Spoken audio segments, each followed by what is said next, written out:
share screen juga video yang ada di Bapak Ibu sekalian, peserta sengaja kami disable.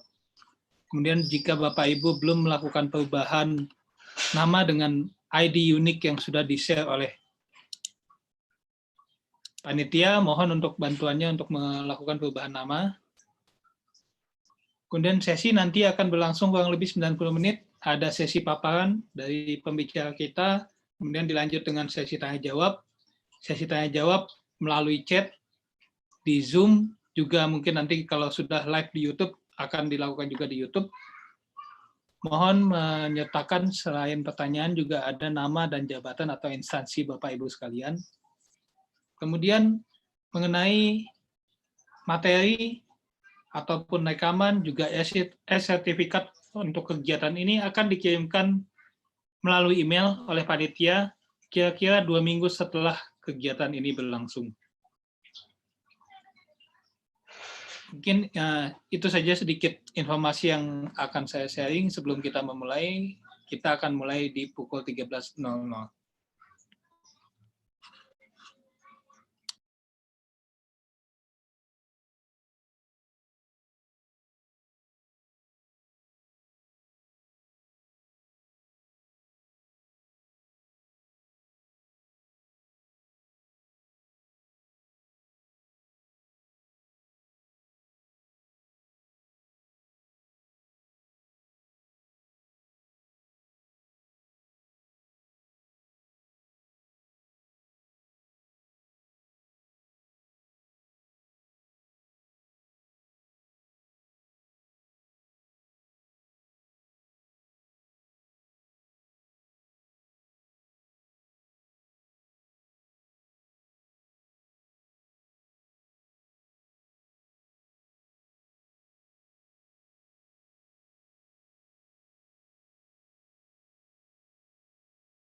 Oke, selamat siang, selamat datang Bapak Ibu sekalian ke sesi 3 pada hari Kamis 14 Mei 2020, seminar sistem online, sistem arsitektur and governance, Telkom University. Topik kita kali ini adalah terkait data governance maturity model, akan disampaikan oleh pembicara kita yang sudah hadir di sini, ada Bapak Dr. Basuki Rahmat, Cisa Cisem Ceris. Nah, ini sedikit saya sampaikan CV beliau. Beliau menempuh pendidikan S1, S2, dan S3 di ITB. Kemudian memegang beberapa sertifikasi internasional cukup banyak di sini.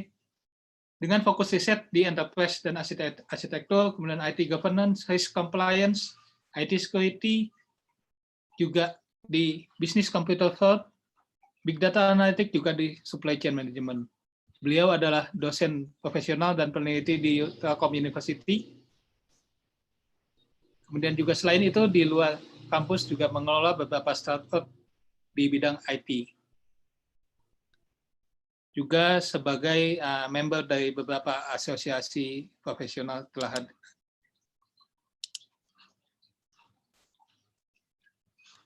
Oke, mungkin untuk selanjutnya saya persilakan kepada Pak Basuki Rahmat.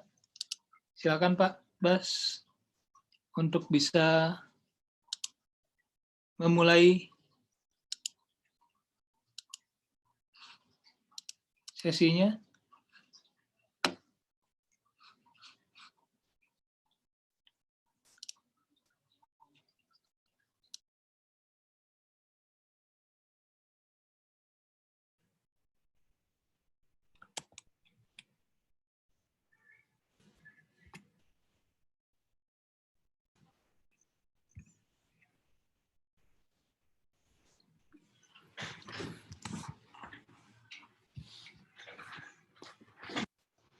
Baik, selamat siang. Assalamualaikum warahmatullahi wabarakatuh. Selamat sejahtera untuk Bapak Ibu, rekan-rekan semuanya. Suara saya jelas ya, Mas Rian? Cukup jelas, Pak. Baik, makasih. Terima kasih atas partisipasinya untuk event ini bagi Bapak Ibu sekalian. Hari ini saya coba sedikit sharing tentang data governance, tapi kita batasi pembahasannya sebenarnya di maturity modelnya.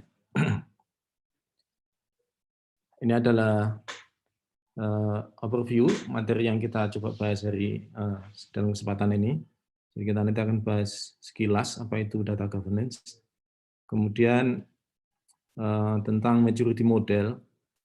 Maturity model cukup banyak, tapi kita nanti akan fokus di maturity model yang basisnya CMMI, yang diterbitkan oleh CMMI.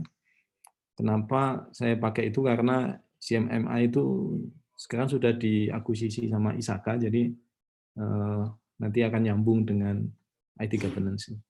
Kemudian khusus untuk Bapak Ibu yang tertarik penelitian di bidang data governance, nggak cuma maturity modelnya, saya nanti sampaikan sedikit ini hasil browsing saya lah. Ada satu peneliti yang dia melakukan pemetaan topik-topik yang mungkin bisa digunakan sebagai judul penelitian terkait data governance. Oke, kita sekarang masuk ke bagian pertama tentang apa itu data governance. Nah, di bagian sini nanti kita coba lihat apa itu komponennya, kemudian sebenarnya hubungan antara data governance dengan IT governance itu seperti apa. Kemudian juga komponen utamanya seperti apa, nanti kita akan bahas sekilas di sini. Nah, pertama adalah ini, mengapa kita butuh data governance. Ini topik ini memang sedikit lebih sedikit dibahas di kampus-kampus di Indonesia, karena yang paling banyak dibahas itu biasanya sih IT governance, paling banyak lagi IT governance yang menggunakan COVID. Nah, tetapi dalam dunia nyata sebenarnya dua hal yang berbeda sekali ya tidak, tetapi memang saling terkait. Nah, kenapa kita butuh data governance? Karena kalau data governance itu lemah, biasanya itu kita bisa lihat dampaknya itu ketiga hal ini. Pertama adalah proses bisnis yang tidak efisien. Yang keduanya adalah kegiatan data manajemen itu berlebihan. Tetapi ironisnya yang ketiga adalah kita nggak mendapatkan strategic advantage atas informasi kita. Nah, sederhananya sebenarnya kalau kita punya data governance yang lemah, kita harus mengeluarkan cost berlebih untuk mengelolanya, tapi juga kita kehilangan value atas keberadaan data itu.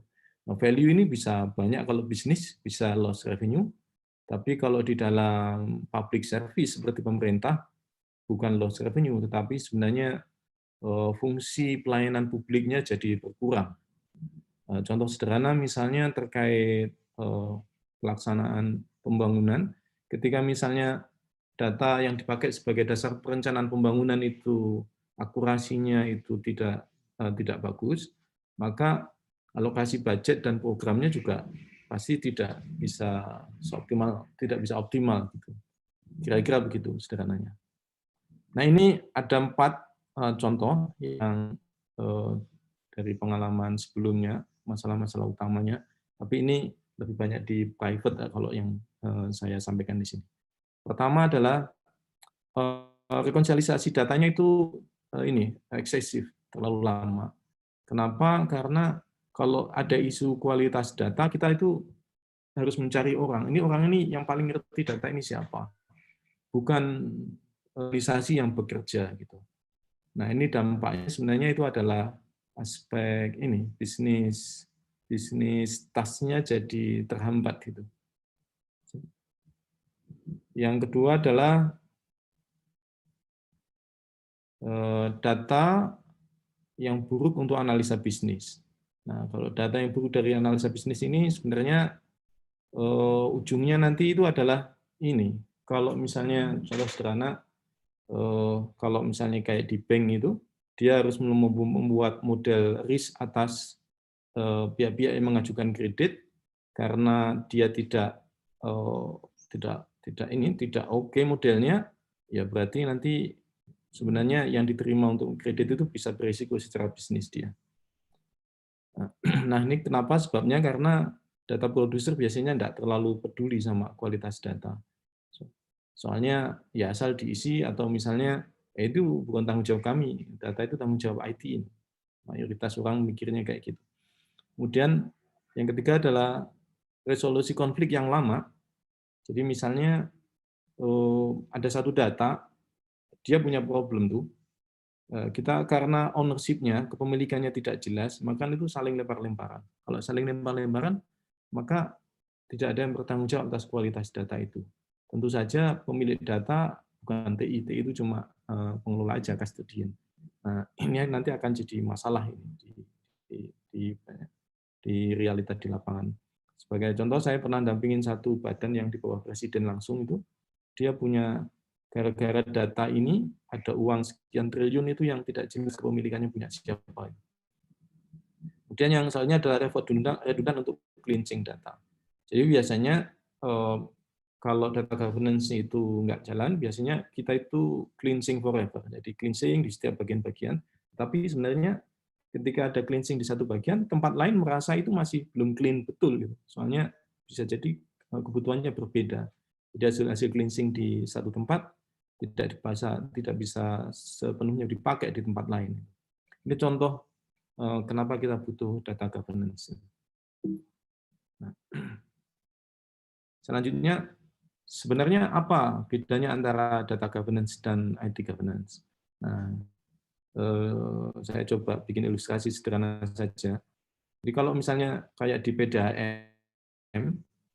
PDAM yang di masing-masing tempat kita itu, urusan pipa, valve, tangki, filtering, itu sebenarnya urusan IT governance itu.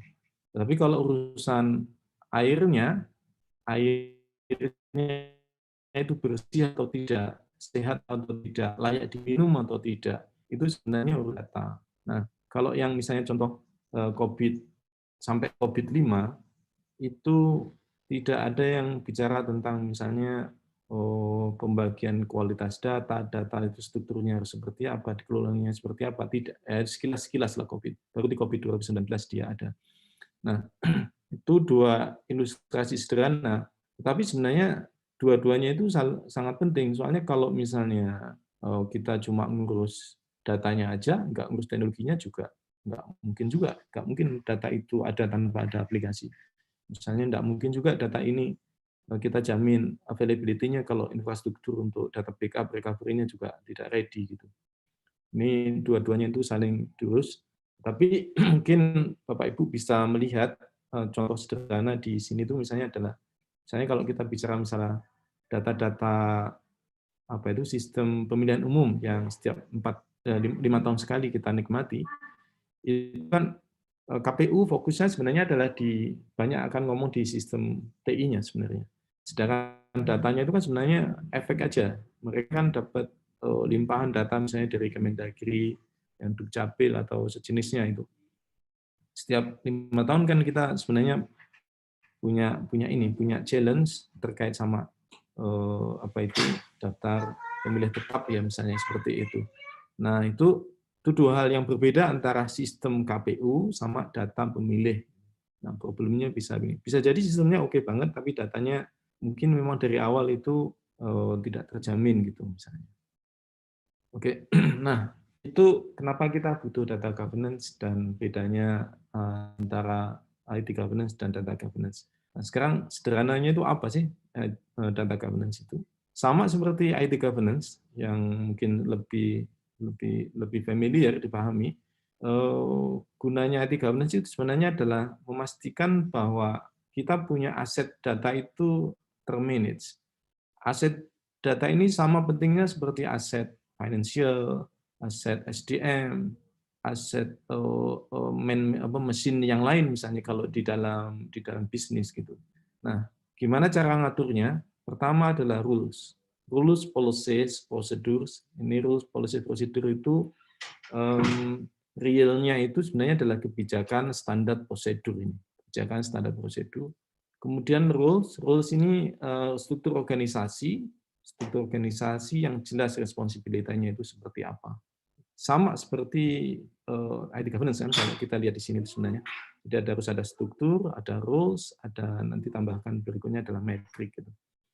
Nah, tujuan utamanya itu adalah memastikan datanya itu akurat, konsisten, lengkap, available, tersedia dan aman. Ini 5 tujuan utama dari data governance. Mana yang sekarang kita coba lihat, mana yang data governance, mana yang tidak. Pertama, kalau misalnya organisasi kita melihat data governance itu hanya urusan TI, data kotor, lambat ke TI, data lambat, nggak lengkap, lempar ke TI, berarti kita belum data governance. Data governance itu hubungannya bisnis sama TI. Yang kedua, ini tidak cuma masalah teknologi, ini bicara masalah people, process, technology, and metric sebenarnya. Saya mungkin sekilas soal metrik misalnya. Kalau misalnya kita metrik bahwa data kita ini sudah oke itu, metriknya itu apa? Biasanya dalam data governance itu masuk dalam kajian data quality. Data quality itu ultimate metric yang biasanya dipakai di dalam data governance. Yang kedua adalah ownership dan approval. Jadi setiap data itu perlu diletakkan, ini datanya punya siapa, data owner-nya itu siapa. Soalnya data owner itu yang bertanggung jawab atas kualitas data. Misalnya kayak misalnya contoh kayak di Tellu ada misalnya ada direktur keuangan, maka kualitas data keuangan itu sebenarnya adalah tanggung jawabnya direktur keuangan karena ownership-nya di mereka itu. Tidak bisa misalnya ketika data keuangan itu buruk tiba-tiba dilempar ke TI gitu. Tidak serta-merta bisa dilakukan seperti itu. Dan yang soalnya adalah continue. Jadi nggak sekali tembak, nggak mungkin data quality itu kita dapatkan dengan sekali tembak satu project. Nggak mungkin, pasti siklusnya harus continue, butuh waktu untuk itu. Selanjutnya, dia adalah enterprise initiative, artinya pendekatannya harus corporate wide, tidak bisa per fungsional atau per departemen. Kemudian kalau cuma terkait sama data cleansing saja, maka itu bukan data governance. Tapi yang kita butuhkan itu adalah pendekatannya itu komprehensif sejak awal. Kalau data cleansing itu kan data berarti sejak di-create, kita nggak kontrol dia, sudah nyemplung di data warehouse kita, baru kita sadar datanya itu nggak clean, makanya perlu kita cleansing. Tapi kalau misalnya input validation, data standardization kita sudah kelola di depan, maka sebenarnya data cleansing-nya itu akan seminimal mungkin. Kemudian dia adalah, oke, ini program perusahaan, bukan urusan data warehouse business intelligence saja. Jadi ini program perusahaan, karena dia bicara masalah sebenarnya untuk kebutuhan bisnis itu perusahaan butuh informasi kayak apa dengan kualitas seperti apa. Itu kira-kira data governance-nya. Nah, kemudian kapabilitas apa yang ada di dalam data governance ini? Jadi memang de facto reference yang paling banyak digunakan saat ini adalah DAMA, Data Management Body of Knowledge, dama.org, Bapak Ibu bisa melihat ke sana. Nah, di sana sebenarnya kita bicara masalah life cycle ini. Life cycle ini yang dimaksud dengan data management. Data creation, kemudian disimpan, move, dipakai, sampai retire. Retire itu maksudnya ada masa satu data itu memang dia punya batas umur. Setelah batas umur itu maka dia disposal tahapannya. Misalnya kita hapus dia sehingga kita bisa pakai space-nya untuk yang lain lagi. Ini misalnya contoh di sini misalnya data keuangan, data pajak itu punya umur yang harus dijaga. Nah, realnya sebenarnya yang kita perlu kelola oleh bisnis itu sebenarnya adalah pertama data governance. Jadi pertama kepemilikan data, steward itu maksudnya begini. Yang menentukan standar data itu adalah data owner, tetapi kalau data steward itu sebenarnya yang dia day-to-day manage-nya. Misalnya saya direktur keuangan, saya menunjuk staf saya sebagai data steward, represent saya, tetapi dia itu hanya untuk mengelola isu-isu rutin data. Dia mengeluarkan pertemuan dengan orang IT, dengan orang SDM gitu. Cuma nanti accountability-nya tetap di saya. Accountable itu di ownership-nya. Kemudian ada policy, ada standar. Data standar itu bicara masalah misalnya kalau Bapak Ibu pernah ketemu metadata, nah nanti technical metadata itu adalah standar. Misalnya ada tabel itu punya field ini punya aturan berapa length, tipe datanya apa, gimana cara ngisinya, itu standar data. Nah, kemudian di sini ada data, ini harus diatur, soalnya tidak boleh orang membuat data standar masing-masing, nanti kita tidak bisa jamin interoperability-nya. Yang kedua adalah aspek data structure, ini modeling, taksonomi, sehingga kita nanti bisa punya satu rujukan, satu enterprise itu, satu organisasi punya satu rujukan untuk struktur datanya. Baru kita ngomong tentang aspek data architecture, ini sebenarnya life cycle tadi, migration, storage, access, archiving, retain. Kemudian yang selanjutnya adalah master data dan metadata.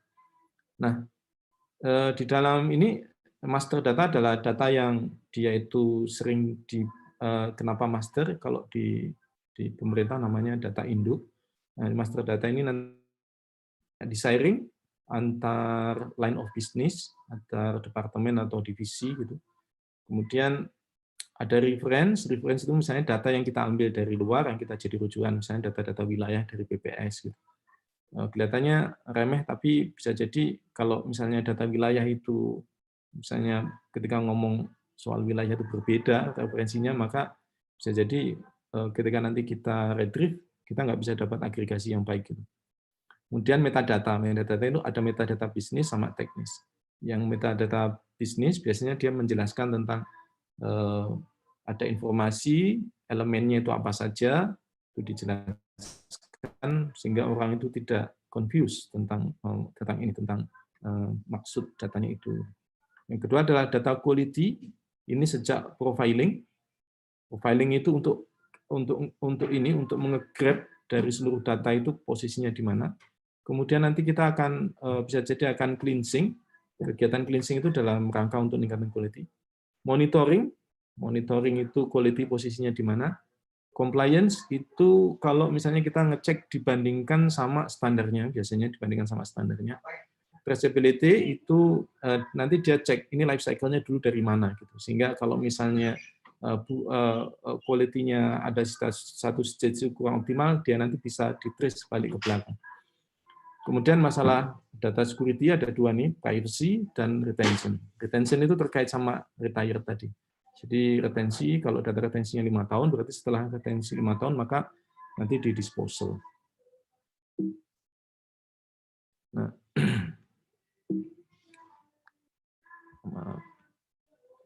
sekarang apa komponennya? Ini sekilas. Jadi pertama adalah aspek people. Nah, di people ini ada executive business sponsor. Ini harus top management. Kedua adalah data governance council. Ada yang di tempat lain misalnya menggunakan istilah data governance committee. Kalau mungkin di Perpres 1 Data Indonesia, Dewan Pengarah 1 Data Indonesia itu sebenarnya data governance council di level nasional itu. Kemudian di bawahnya itu ada data owner. Misalnya kalau di kampus saya itu berarti data owner-nya ya direktur keuangan, direktur SDM, direktur akademik.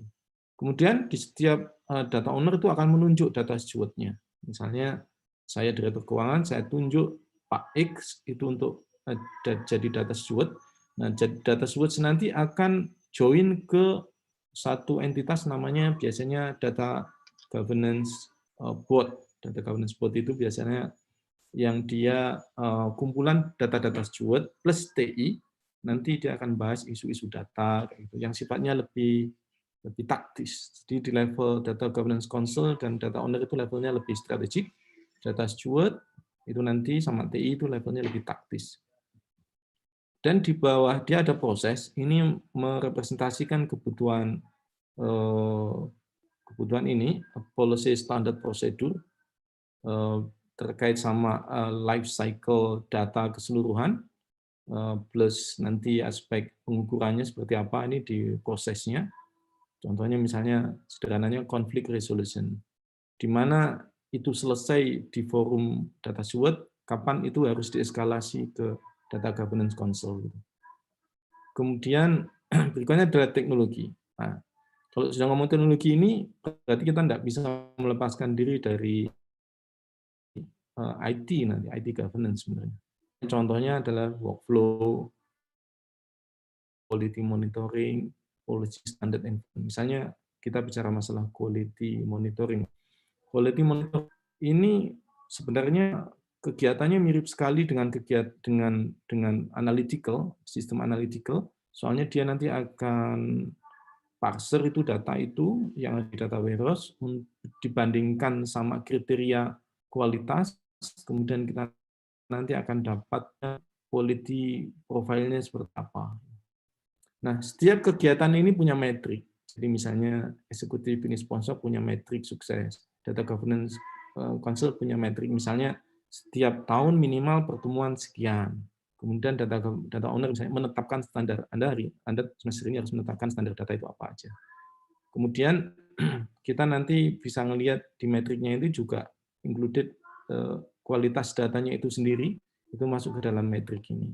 Baru setelah itu di bawahnya baru kita punya data macam-macam. Ada OLTP, ada dokumen, ini berarti structure, ini structure. Kemudian ada OLTP, ada data warehouse, master data punya sendiri, metadata punya sendiri, data quality punya sendiri. Ini berarti hasil profiling. Kalau ini berarti hasil dari penetapan metadata dan standar data. Nah, itu kira-kira sekilas apa itu data governance.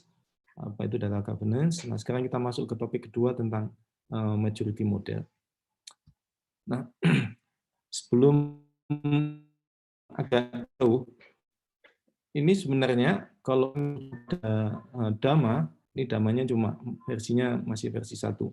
Ini sebenarnya manajemen itu adalah semua kegiatan yang di lingkar luar ini.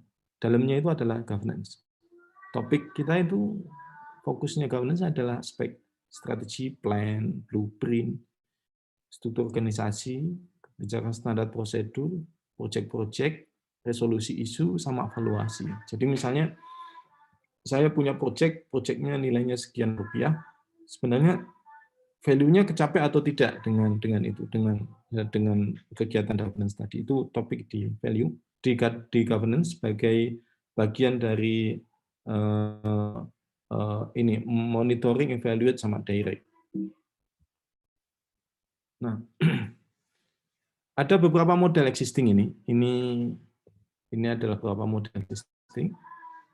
Ada CMM dan IBM. Kemudian ada Dataflux, Datanza, IDM, Kalido. Mayoritas orang menggunakan 1 sampai 5 atau 6. Nah, 1 atau 5, 6. Misalnya contohnya di CMM dan IBM, walaupun namanya sama, cuma itu dalamnya beda. Initial itu adalah kondisi dia itu reaktif hanya terkait sama orang ke orang. Jadi kalau ada orang jalan, kalau nggak ada orangnya nggak jalan. Kalau manage itu sebenarnya dia sudah basisnya sudah ada, aturannya sudah ada, organisasinya juga sudah mulai ke setup gitu. Cuma dia masih belum company wide atau organization wide, pendekatannya belum sepenuhnya itu.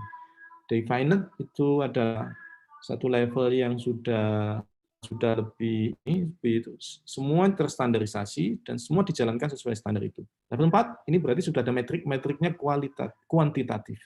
Di 3 ini bisa jadi ada metrik, di 2, 3 ini, cuma metriknya nggak kuantitatif. Misalnya kalau kuantitatif, misalnya begini, saya punya data misalnya 1 juta record data mahasiswa. Nah, data mahasiswa ini sebenarnya yang clean itu berapa ya? Nah, yang clean berapa?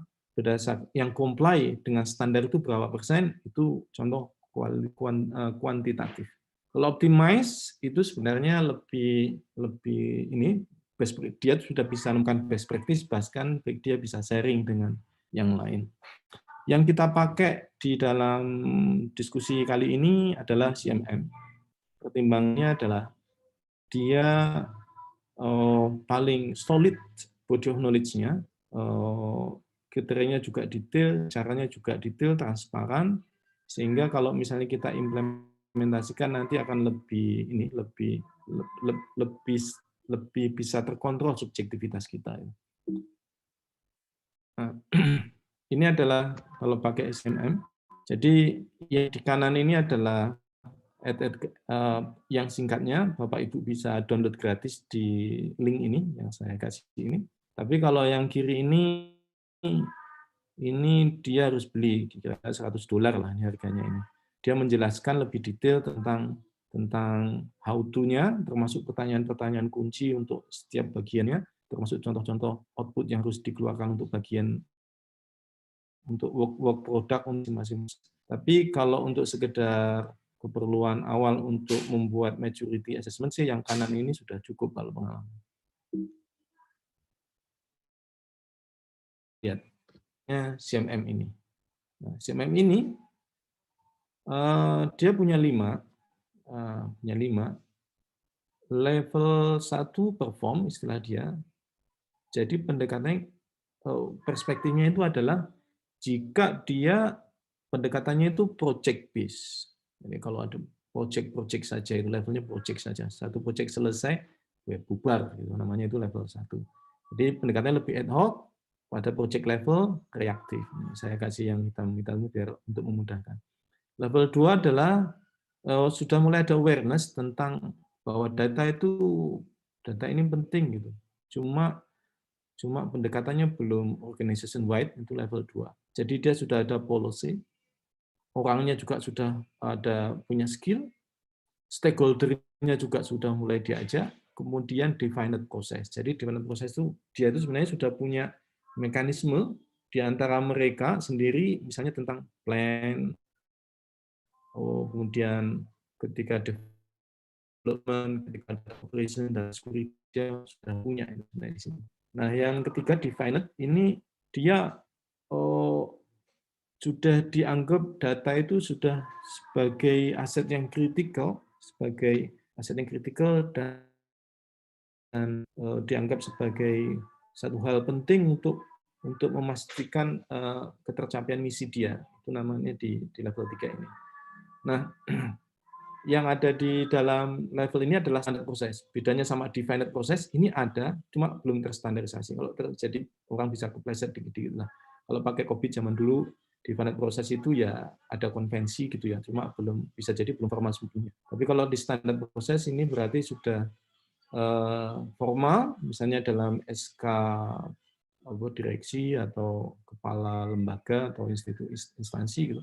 Kemudian consistently followed, jadi diikuti secara konsisten oleh semua role yang terkait dengan data management ini. Dan di level 4, ini spesial. Jadi sehebat-hebatnya level 3 ini, kalau metriknya itu enggak kuantitatif, itu tidak pernah naik ke level 4. Jadi ini nomor 3, level 3 itu adalah dianggap penting, kritikal, tapi kalau 4 dianggap sebagai bagian dari competitive advantage. Itulah sebabnya kalau untuk keperluan compliance minimal 3. Tetapi kalau kita mau menang bersaing, tidak mungkin kita 3. Jadi kita harus masuk minimal ke 4. Nah, jadi proses metriknya kuantitatif, kemudian dia semua proses itu diukur kinerjanya. Ada ukurannya untuk ini level keempat. Level kelima, berarti ini kita sudah menang di industri, kita sudah dipandang sebagai leading. Kemudian di level ini adalah kita sebenarnya adalah sudah lebih jauh lagi, bahkan kita ini semakin kritikal sehingga di sini tuh improvement opportunities-nya rutin dilakukan plus ini spesifik sekali. Jadi kalau kita sudah punya pengalaman, berhasil kita share ke industri. Jadi orang tahu, belajar dari kita, itu level 5 atau optimize. Nah, itu kira-kira adalah 5 level menurut CMM untuk data governance. Sekali lagi, kalau kita dalam rangka compliance, dalam konteks misalnya risk management, minimal berarti di 3. Tapi kalau kita ingin bersaing, kita harus kejar sampai minimal ke 4. Itu rule of thumb-nya kira-kira begitu. Nah, sekarang sebenarnya kategorinya itu apa aja? Ini adalah cara memandangnya, cara pandang CMMI untuk data governance, maturity model, dan menurut saya ini cukup solid, dan karena dia sudah diuji di banyak jurnal juga, saya kira ini secara ilmiah bisa dipertanggungjawabkan. Pertama adalah aspek data governance, ini tadi masalah ownership organisasi gitu, dan masalah strategi, dan aspek strategi, yang ini masalah strategi, bisnis case, jadi orang itu harus punya strategi. Kalau tidak punya strategi, kita tidak punya arah. Adalah data quality-nya bisa didefinisikan dengan jelas dan dikontrol, itu data quality-nya. Yang keempat, punya data operation. Data operation itu ya sejak development sampai retirement data operation. Kemudian dia juga punya platform dan architecture yang memadai untuk mendukung semua 4 blok yang lain itu. Kira-kira itu, jadi misalnya contoh, nah gambar ini memberikan insight yang bagus. Contoh sederhana adalah sebenarnya apa hubungan antara data governance dan strategi. Ini berarti kan strategi ini perlu pengawasan, dan itu tanggung jawabnya governance. Data quality itu juga perlu pengawasan. Kalau kita lihat di sini, gunanya governance itu adalah pengawasan sama memastikan kepatuhan. gunanya governance yang utama. Sedangkan untuk strategi, yang paling utamanya itu sebenarnya adalah aspek collaboration business, alignment. Kemudian di strategi ini dia akan definisikan sebenarnya kalau kita mau menuju sebuah goal tertentu, kita sebenarnya butuh data yang kayak gimana. Nah, data itu harus berkualitas kayak gimana. Itu harus ada di dalam data quality ini. Data strateginya itu. Kira-kira itu contoh membaca gambar ini seperti itu. Intuitif dan cukup genuine gambar ini saya kira. Nah, sekarang kita coba masuk sepintas. Pertama adalah area data governance strategy. Ini kategori, ini area. Kategori data governance strategy, areanya adalah aspek strateginya itu sendiri. Yang kedua adalah cara ngelola komunikasi antara berbagai stakeholder yang terkait. Kemudian adalah fungsi data manajemennya di mana? Fungsi data manajemen di mana? Ini bicara masalah struktur. Jadi misalnya apakah project aja, apakah misalnya sudah organization wide, ataukah misalnya ini masih ditempel ke TI. Yang ketiga adalah business case. Business case itu kira-kira sederhananya itu adalah kalau saya punya program ini jelas scope, objektifnya, budgetnya, kemudian nanti value-nya itu apa, kapan value-nya itu terrealisasi, itu business case. Kemudian funding, apakah fundingnya misalnya project based atau fundingnya itu consolidated gitu, itu project funding. Yang kedua adalah aspek governance. Ini masalah governance management mekanismenya. Kemudian business glossary. Business glossary itu sebenarnya bicara masalah ini. Kalau ada sekumpulan data, sebenarnya makna data itu secara bisnis itu apa? Makna datanya itu kayak gimana? Ada orang lain itu mengatakan misalnya business glossary itu ya mirip level metadata tapi level ke bisnis gitu. Tapi intinya sederhananya adalah business glossary itu adalah kalau misalnya ada satu data entity itu punya makna apa, terdiri dari elemen apa saja. Kalau metadata berarti dia lebih teknis, mungkin setara sama mungkin Bapak Ibu yang pernah tahu mungkin mirip kayak contohnya kayak data dictionary kalau yang teknik metadata. Kemudian data quality ini bicara masalah data quality strategy, ini bicara bagaimana strategi untuk memastikan kualitas datanya, siapa aja yang terkait, kemudian bagaimana melakukan profiling rutin, kemudian siapa yang melakukan assessment, dan tindak lanjutnya adalah cleansing-nya seperti apa. Kemudian selanjutnya adalah data requirement, data operation, ini sejak requirement, life cycle tadi, sampai retirement, sampai ini providernya siapa. Sometimes kadang kita punya providernya di luar kita, gimana manage dia. Itu topik di data operation ini. Kemudian selanjutnya adalah di platform and architecture, ini bagaimana architecture approach-nya. Mungkin Pak Ibu bisa misalnya bisa ngelihat contoh architecture yang public knowledge itu di MIC2 metodologi, itu open source, bisa dibuka di sana. Standarnya seperti apa untuk aplikasi, untuk infrastruktur, untuk aplikasi yang bisa dibagi lagi, untuk metadata management, master data management. Dan data management platform, ini bicara masalah platform teknologi yang dipakai. Kemudian data integration, ini masalah gimana cara ngambil data-data dari sumber-sumber data, ditarik ke satu tempat dalam konteks untuk melakukan data quality profiling. Kemudian bagaimana cara menyimpan data, kemudian archiving, sama retention. Misalnya maksudnya kalau data itu kita punya 5 tahun, tetapi misalnya yang dipakai sering itu cuma 2 tahun, berarti kan data yang tahun ketiga, 4, 5 kita archive saja. Nanti kalau sudah lebih dari 5 tahun, kita retensinya habis, baru kita disposal. Selanjutnya ada namanya supporting process. Supporting process itu terkait masalah pengukuran, analisa, proses manajemen, quality assurance, risk management, configuration management.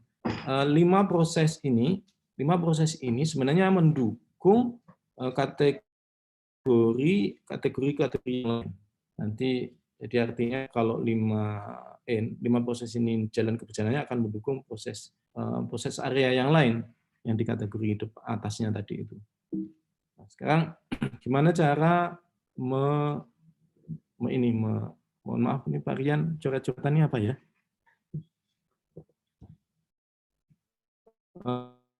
Kemudian ini contoh yang dikasih oleh si CMM untuk kategori data management dan proses area business case. Jadi dia ngasih practice, misalnya adalah yang level 1 business case sebagai project inisiatif aja. Kemudian business and cost benefit itu juga masih basisnya project saja. Tapi kalau level 2, bisnisnya adalah sudah diikutin. Jadi sudah punya metodologi untuk menyusun sampai mengevaluasi business case. Kemudian ada standar business case yang dipakai. Kemudian data management business case itu sudah untuk inisiatifnya itu sudah ngikutin yang sebelumnya. Yang ketiga, ini kita lihat adalah sudah level organisasi untuk metodologinya. Kalau ini sekedar ada, kalau ini sudah level organisasi. Artinya kalau mau pakai business case apapun, di kasus apapun, dipastikan kita bisa pastikan samanya. Kemudian yang selanjutnya adalah merefleksikan analisa atas total cost of ownership (TCO), kemudian sampai metriknya juga dikasih, faktor cost-nya juga dikasih. Ini contohnya di practice level 3. Level 4, kalau kita lihat di sini, karena tadi adalah terkait dengan metrik, kita bisa melihat di sini adalah data management to measure and fund change. Artinya itu ada metrik terkait sama itu, ada metrik secara statistik dan kuantitatif yang ditetapkan untuk ini. Nah, kalau pakai yang tadi yang terbitan yang terbatas tadi, ada contoh-contoh metrik yang dikasih sama dia. Yang kelima, misalnya adalah contoh yang khas itu adalah di sini adalah continuous improvement, kemudian di sini ada sharing kepada industri. Nah, ini setiap level untuk setiap proses area seperti business case tadi itu punya practice, namanya functional practice.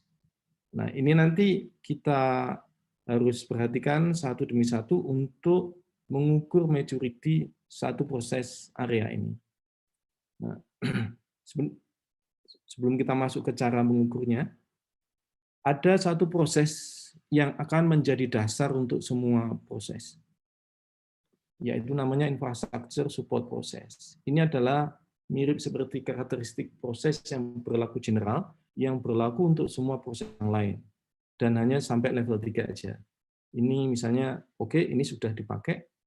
Kalau 2, ada policy, ada plan, ada resource-nya, siapa yang melakukan, orangnya di-train, konfigurasinya di-maintain, stakeholder-nya siapa aja, monitor, kontrol prosesnya, kemudian ada objektif dievaluasi, kemudian senior manajemen itu mereview dia, itu level 2. Level 3, standar, aset jelas untuk setiap standar, kemudian plan monitor untuk prosesnya sudah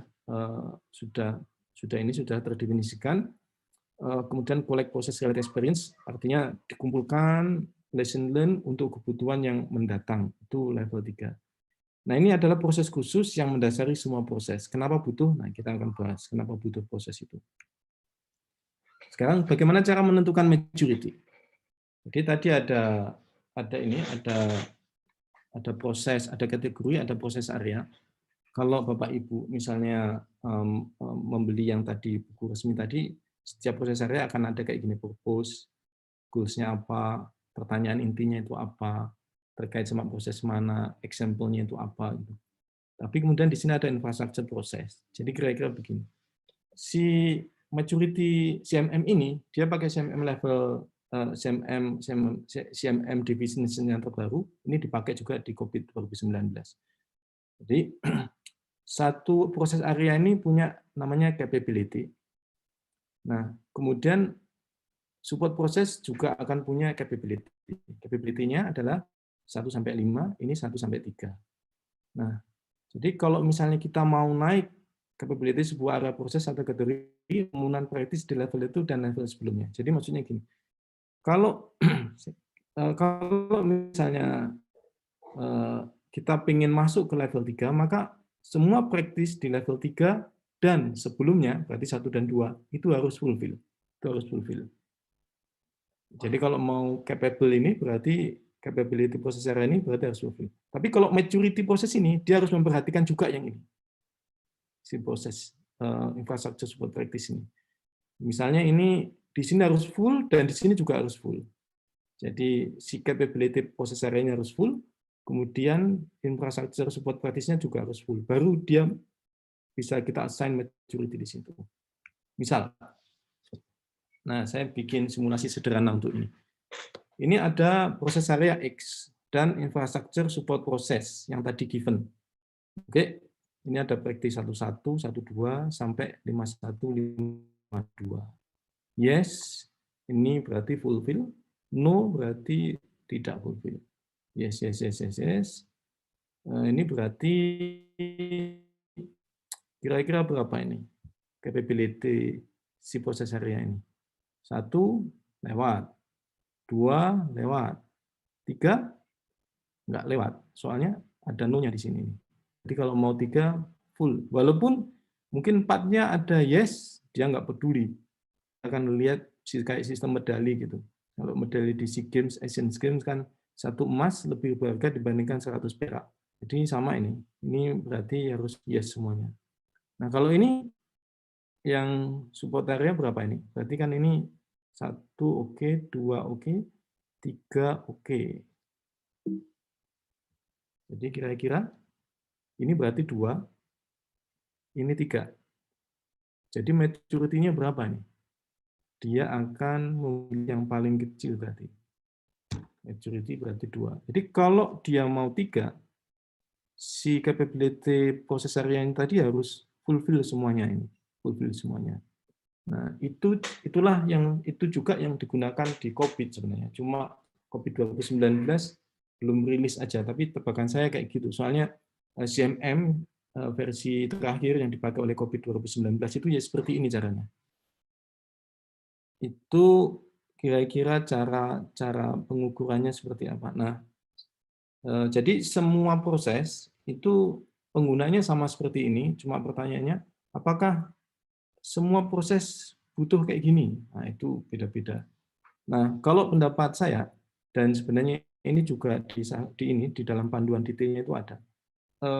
Kita di tahap pertama kalau mau mengimplementasikan ini, kita sebenarnya bisa mulai dari isu-isu strategisnya itu kayak apa. Ini kan ada 1, 2, 3, 4, 5, 6 kategori. Bisa jadi kita itu isu strategisnya itu enggak semua kategori, atau bisa jadi semua kategori, cuma enggak semua proses area. Nah, setelah kita ketahuan isu strategis, baru kita nanti masuk sebenarnya adalah scoping. Nah, scoping itu sebenarnya scoping area tadi. Mana area yang akan kita improve? Kalau kita misalnya improve semuanya barengan, kita nggak punya effort, nggak punya resource besar. Jadi kita improve, kita akan pilih dulu, misalnya 1 tahun ini kita fokus ke proses area yang mana dulu.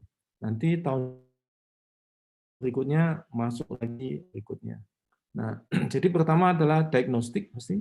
Tahapan kedua maturity assessment. Caranya gimana tadi itu? Seperti tadi ngisi worksheet tadi itu. Ya, tapi sebenarnya kalau untuk menentukan yes atau no, kita harus analisa benar existing-nya itu kayak gimana. Kemudian kita kriteria good practice-nya. Setelah tahu maturity-nya, baru kita improvement. Nah, improvement itu seperti yang tadi, jadi baseline-nya 3. Jadi sebelum misalnya kalau kita masih 1, maka kita plot dulu ke 3. Kalau sudah ke 3, silakan nanti naik ke 4. Tapi kalau masih 1 gitu atau 2 langsung ke 4 itu biasanya susah. Jadi memang harus ke 3 dulu. 3 itu adalah baseline demarkasi yang secara bisnis kita harus tempuh dulu dalam konteks itu adalah kebutuhan minimal kita untuk memastikan good practice jalan di organisasi kita. Baru setelah itu kita bikin program. Nah, programnya itu kita bisa bagi jadi kayak gini. Strategi.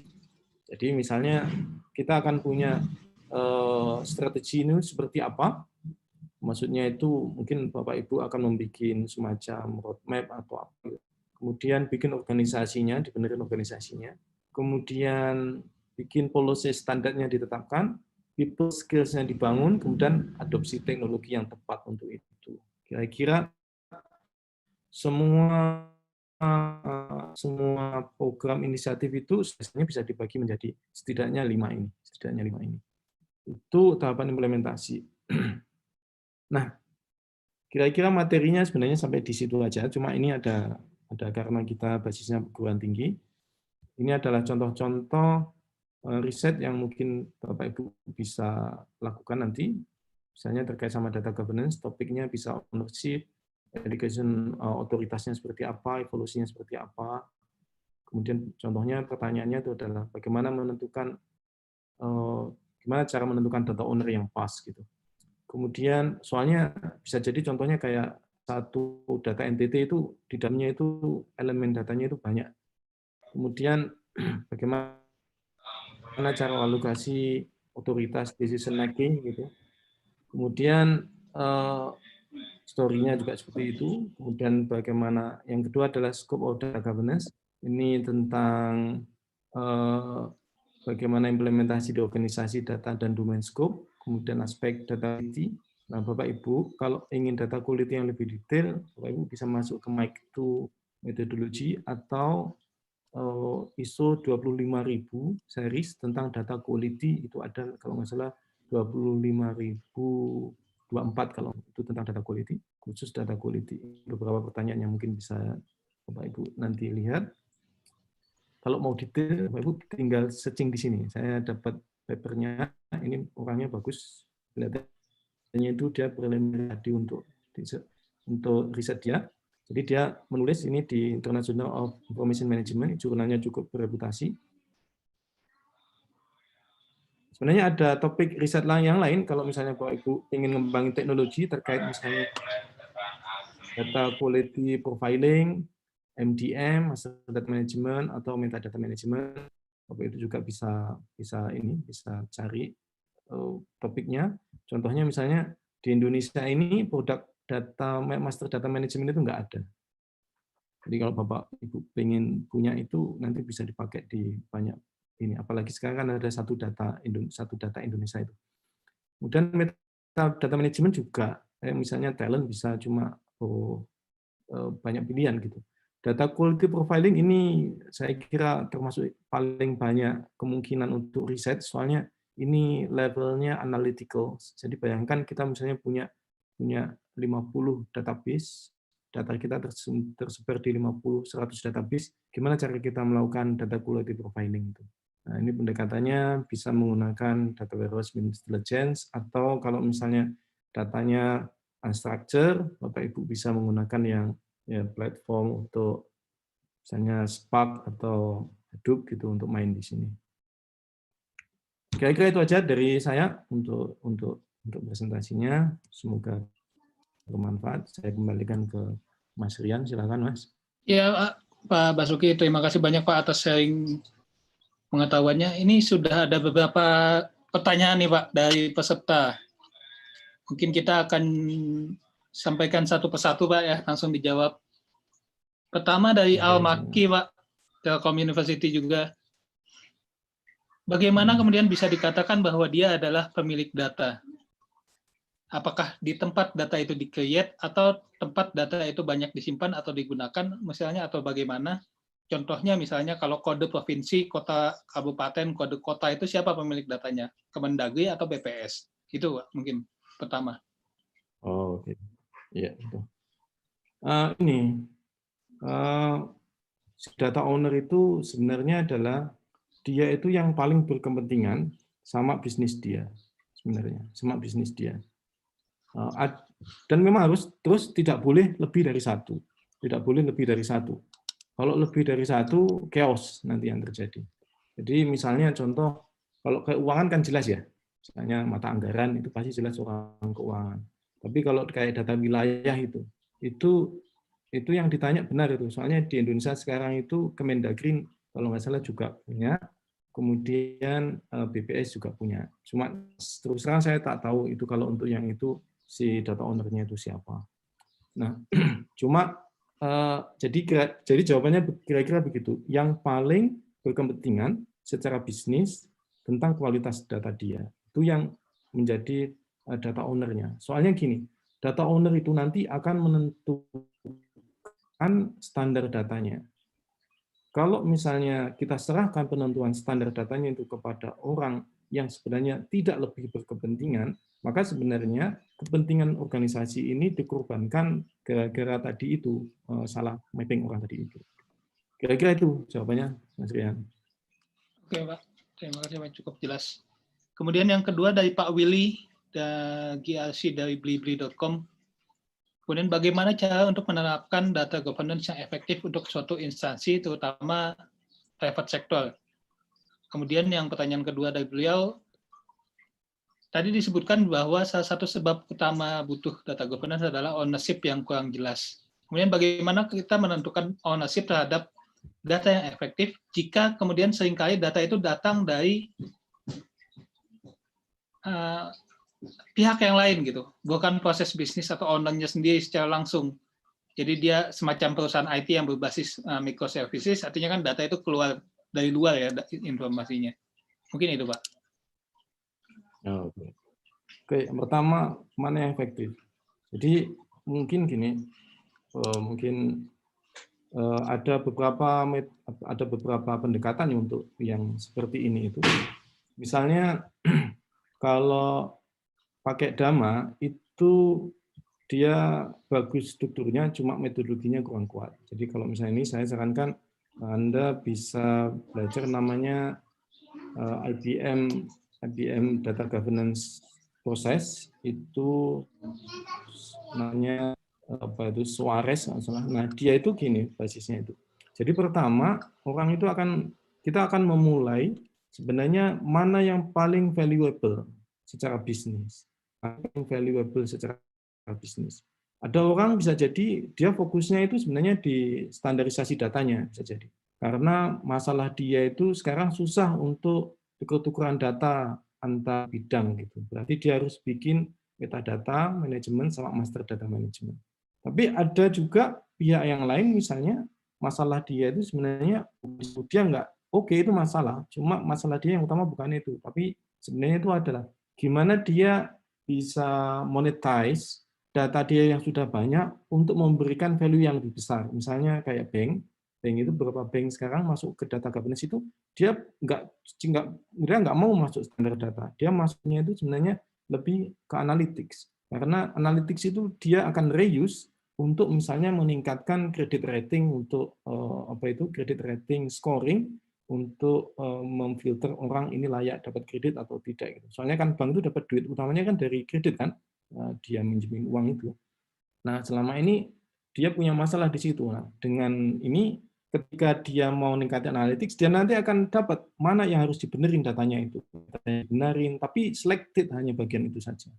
Jadi kalau saya, mazhab saya itu adalah benar-benar yang mana yang paling valuable. Berarti ini harus scan dulu semua isu data, kemudian kita buat skala prioritas, kemudian baru kita nanti masuk ke sana. Soalnya data itu bisa terstruktur, bisa tidak terstruktur.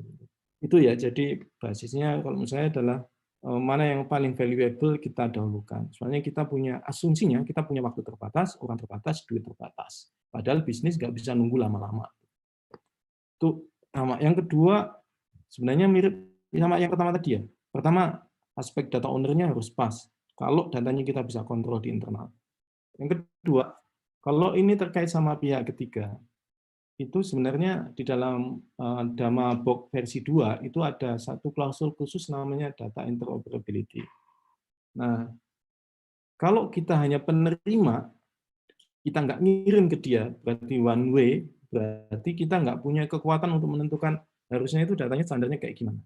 Tapi kalau misalnya kita itu two way, maka kita bisa ngobrol sama dia. Sebenarnya data standar yang harus diimplement itu kayak gimana.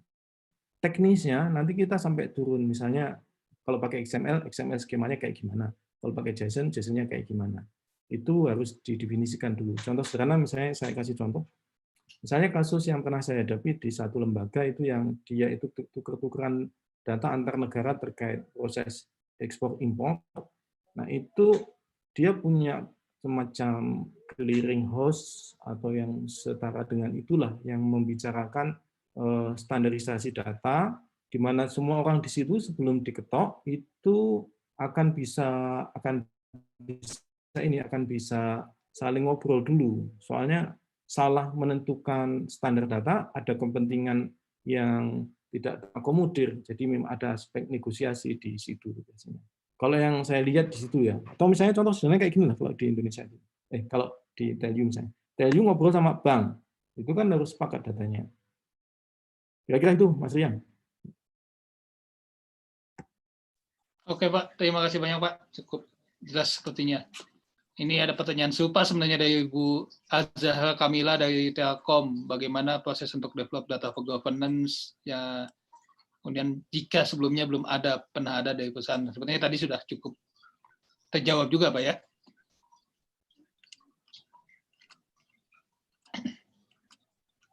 Selanjutnya dari Hangga Pata Patekyo, apakah relevan untuk menilai kualitas data menggunakan working paper sebagai pembanding metriknya? Karena kita ketahui dalam melakukan penilaian biasanya memiliki kategori data yang banyak.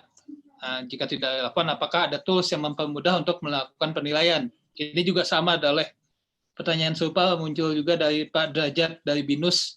Ada tidak template untuk data management model dalam bentuk Excel? Gitu, Pak. Oke. Untuk Excel, Bapak bisa download gratis. Saya tuliskan di chat ya, namanya My2 Methodology.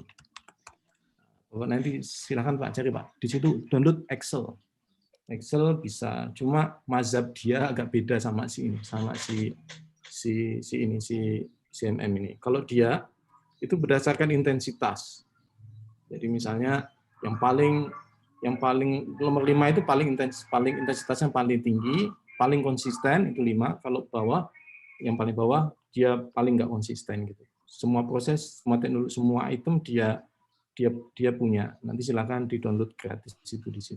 Nah, sekarang mungkin saya jawab pertanyaan yang itu tadi ini. Gimana caranya kita bisa menilai maturity ya? Saya coba bedakan antara, biar kita tidak confuse, ada maturity prosesnya, ada ada kualitas proses, ada kualitas data. Itu sesuatu yang berbeda. Kalau kualitas proses misalnya adalah contohnya yang tadi, gimana kita ngelola bahwa di dalam data strategi kita itu misalnya kita punya business case management, itu proses. Tapi kalau datanya itu sendiri, itu namanya data quality, cara ukurnya berbeda. Kalau pengen tahu cara mengukur data quality, itu nanti bisa merujuk ke misalnya yang tadi ISO 25024 kalau nggak salah. Kalau nggak 24, 23. Itu ada contoh sederhana misalnya akurasi. Akurasi itu dibandingkan antara misalnya contohnya gini, berapa jumlah data yang akurat secara sintak dibandingkan semua datanya. Itu keluarnya persentase. Itu bisa. Itu kuantitatif di ISO 25000 itu. Nah, kalau yang proses berarti ya pendekatannya seperti yang tadi kita bahas ini. Caranya gimana? Kalau saran saya, tadi kan saya hanya membuat worksheet sederhana pakai kolom 1 level, kolom 2 kan praktis. Sebenarnya harusnya Bapak Ibu harusnya nambah lagi. Si kolom praktisnya itu di sebelah kanannya lagi kita tambah lagi. Sebenarnya kriterianya itu apa? Bahwa si praktis itu jalan atau tidak. Kriterianya harus ada. Yang selanjutnya itu adalah kondisi existing-nya kayak gimana. Kondisi existing nanti berarti tinggal bandingin sama kriteria. Based on itu kita nanti bisa dapat sebenarnya si praktis itu jalan atau tidak. Memang ini cukup intensif, soalnya harus kita interview, kita review dokumentasi, kemudian kita observasi di lapangan, baru kita bisa mendapatkan ini ya, profile maturity yang cukup. Ya, saya tidak bisa jamin ini 100% objektif gitu, karena ada unsur subjektifnya juga. Cuma kita bisa meminimalkan faktor subjektivitasnya itu. Kira-kira itu, Mas Rian. Ya, terima kasih Pak. Oke, selanjutnya ini dari Bapak Fukoni. bagaimana kemudian kita menerapkan data governance di perusahaan IT yang data owner sudah jelas milik klien. Itu sepertinya kalau ini yang dimaksud data owner adalah data yang tersimpannya, tapi kalau data governance kan kita melihatnya data yang struktur datanya, Pak ya. Gimana? Mas? Jadi ini pertanyaannya itu beliau menanyakan bahwa bagaimana penerapan data governance di perusahaan IT atau software house untuk data owner yang sudah jelas milik klien. Namun untuk penerapan di lingkungan pengembangan sistem, terutama pada proses SDLC-nya dan proyek pengembangannya.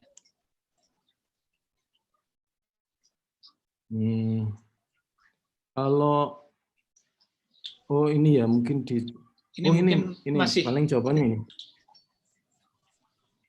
Kira-kira begini ya, cuma ini subject to discuss lebih jauh. Selama ini kalau kita membuat SDLC itu kan mostly hampir 100% itu kan functionality requirement ya. Functionality requirement. Nah, kalau kita sudah memasukkan aspek data quality ini, data governance, maka sebenarnya ketika tahapan requirement itu ada namanya data quality requirement. Itu kalau di ISO-nya namanya ISO 25031 kalau nggak salah saya. ISO 25031. Itu how to define data quality requirement ketika kita misalnya mau merencanakan sesuatu termasuk mau mendevelop aplikasi. Artinya di situ nanti sebenarnya kita sudah punya target, kemudian nanti kita tarik ke belakang untuk mencapai itu seperti apa standar datanya. Ini jadi dasar misalnya bagi developer misalnya untuk mengatakan ini field ini tidak boleh nul ini. Field ini tidak boleh nul. Atau misalnya field ini cara pengisiannya adalah seperti ini, misalnya kayak date. Date itu kan macam-macam ya, dimasukin ke dalamnya, ke dalam field itu. Atau misalnya range, apa itu range ini, range jenis kelamin itu ya, laki-laki, perempuan, LP. Atau misalnya kode pos, nah alamat itu mau satu teks area gitu, atau misalnya di breakdown, jalan, kode pos, kayak gitu-gitu. Itu pertimbangan khusus itu. Soalnya once kita misalnya datanya contoh satu teks area, tapi tiba-tiba kita diminta untuk menganalisis di belakang itu basisnya area. Tapi di depan, di requirement kita nggak menentukan itu. Jadi masalah itu pasti nanti. Datanya ada, cuma kita kesulitan untuk retrieve-nya. Kira-kira begitu. Jadi mungkin ini jadi masukan juga buat kita-kita yang di kampus. Sebenarnya kalau bicara SDLC, yang software engineering itu harus memasukkan sistem quality, software quality, data quality untuk masuk ke dalam requirement analysis sebenarnya. Itu Pak Rian. Ya, oke Pak. Sudah cukup jelas sebenarnya Pak. Ini dari Pak Michael Sitorus, selanjutnya dari BRI Institute. Apakah misalnya untuk fintech sendiri ada tools data governance yang khusus atau ada yang bisa digunakan, Pak? Tools, Pak ya. Saya toolsnya adanya biasanya ini Pak. Jadi apa? Jadi satu dengan contoh sederhana data governance itu ada beberapa tools yang layernya itu untuk data quality profiling itu beberapa sih. Talent, kemudian IBM juga punya beberapa lah itu. Kemudian untuk metadata management juga ada masing-masing. Tapi yang benar-benar data governance, yang step by step untuk data governance, saya sih belum banyak lihat ya. Tapi setahu saya cukup banyak ya yang masuk ke tools ini. Kira-kira itu Pak Rian. Ya, oke Pak. Selanjutnya ini dari Tildan dari Stockholm University. Apakah memungkinkan untuk data governance framework yang ada saat ini digabungkan dengan konsep Agile Manifesto? Agile Manifesto. Agile Manifesto mungkin Agile ini ya, Agile SDLC ya mungkin ya. Mungkin. Atau Agile dari sisi ini. Saya asumsikan Agile itu ya, mohon maaf kalau kurang pas. Kalau di dalam Agile itu berarti nanti masuk, betul ya? Betul Pak, betul kata Pak Wildan, betul. Kalau misalnya masuk ke situ berarti sebenarnya kemungkinan challenge-nya sebenarnya di requirement. Kalau pakai yang waterfall itu kan biasanya define selesai dulu di depan baru di-develop kan ya. Kalau pakai yang kayak gini kan ada user story-nya. Berarti Bapak harus memasukkan user story terkait data quality. Jadi langsung aja masuknya ke data quality.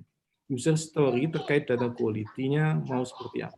Tapi sebelum ngomong data quality, user story-nya harus tahu ini objektifnya mau kayak gimana, butuh data kayak gimana, data quality-nya seperti apa.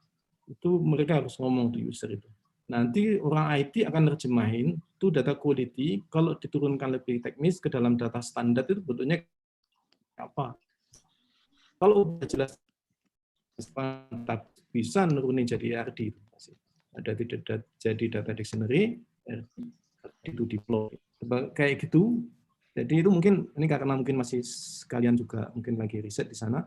Mungkin saran saya coba baca ISO 25030 dan ISO 25031 itu membahas tentang ini data quality requirement management khusus untuk ini, untuk yang fokus di, jadi dia fokus untuk data quality ada sekitar, saya lupa ya, ada 10 data quality matrix di sana, itu bisa milih beberapa itu untuk yang di sana. Saya kira itu, Pak Rian. Terima kasih. Ya, terima kasih, Pak. Selanjutnya ada dari Hairunisa. Aspek apa saja yang harus diperhatikan dalam melakukan penilaian metadata manajemen dengan menggunakan CMM tadi, Pak?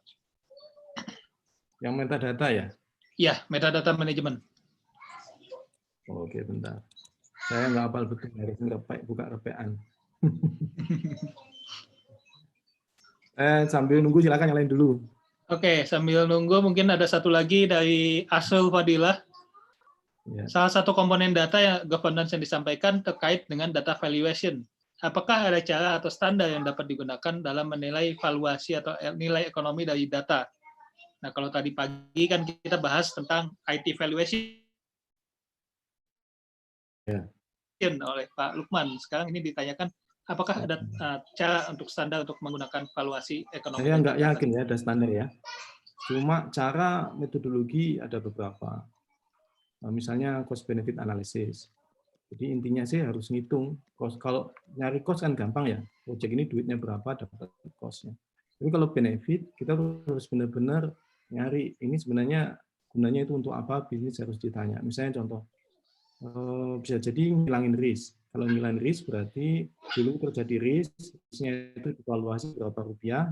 Kalau hilang berarti kita klaim sebagai benefit. Atau efisiensi. Dulu kita misalnya untuk melakukan data reconciliation, data cleansing itu ekstensif, harus hire banyak pihak ketiga gitu. Sekarang kita enggak, berarti itu efisiensi. Bisa juga namanya ini create new business. Kalau itu berarti nanti bisa jadi new revenue. New revenue itu nanti bisa dipakai. Contoh sederhana misalnya ya karena saya punya data ini saya bisa create bisnis baru gitu. Misalnya saya bisa cross selling produk orang lain ke customer saya gitu, produk orang lain jadi kan nanti saya dapat fee atas partner saya, itu bisa. Nah, saran saya kalau mau belajar itu ada namanya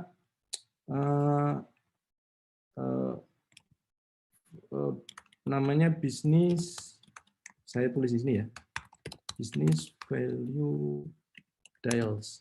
Ini punyanya, buku ini bagus sekali. Ini cara mengkuantifikasi benefit sampai misalnya kalau ada duit, saya kayak teman-teman PLN itu kan bayar apa itu? Bayar prabayar kan duitnya itu kalau pasca bayar kan tanggal 20 baru membayar ya. Tapi kalau prabayar itu berarti 50 hari lebih awal itu. Itu ada nilai duitnya itu. Cara ngitungnya kayak gimana? Nah, dia bisa membantu. Ada formula-formulanya. Karena saya bukan orang manajemen ya saya ikut aja itu lebih gampang. Soalnya dia punya konstanta. Contohnya kalau efisiensi dikalikan sekian persen. Sekian persen itu hasil riset dia. Contohnya kayak gitu. Ya, silakan Pak Rian. Baik, Pak. Tadi kelanjutan dari Pak Wildan mungkin. Berarti tidak harus mengikuti seluruh proses di framework ya Pak ya? Untuk seluruh tadi proses. Yang konsep Agile Manifesto tadi, yang Pak Wildan. Fokusnya di requirement. Ya kalau kayak, ya soalnya kalau yang DevOps-nya, ikut aja punyanya Scrum, monggo. Cuma fokusnya di dalam Scrum atau pakai rapid prototyping atau apalah itu fokus di requirement-nya. Makanya itu kan masalah iterasi saja. Soalnya di requirement kan iterasinya bisa terus bergerak gitu ya kira-kira. Tadi ISO-nya Pak, dokumen ISO-nya ISO 20030. Mohon diulang Pak katanya Pak. Oh, bentar. Saya punya ISO-nya kalau nggak salah ya. Bentar.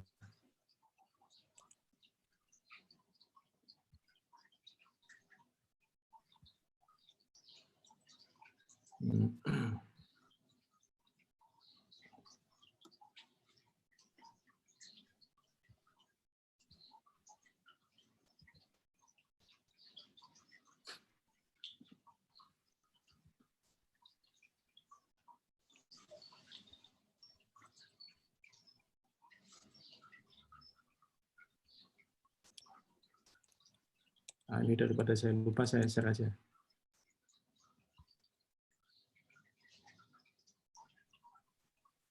Oke, sudah ada juga katanya dari beberapa peserta sudah nge-share ISO Ya. tentang Oh itunya.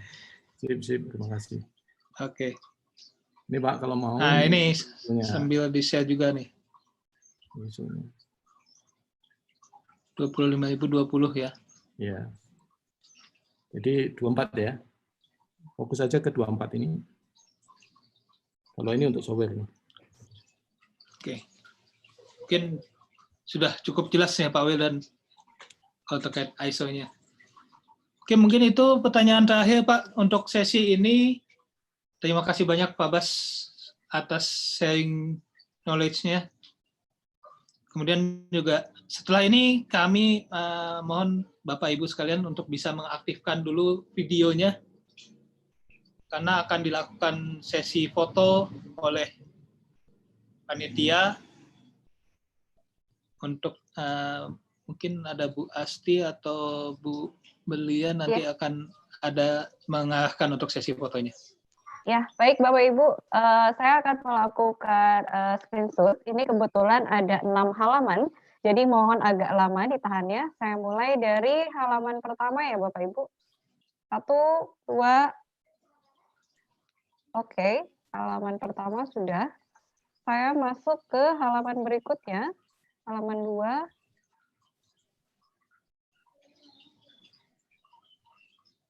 Baik, halaman 2 selesai. Saya masuk ke halaman 3. Baik, Bapak Ibu ditahan. Oke. Saya masuk ke halaman 4. Oke. Ada 2 halaman lagi.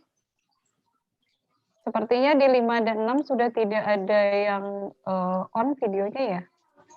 Ini saya screenshot saja.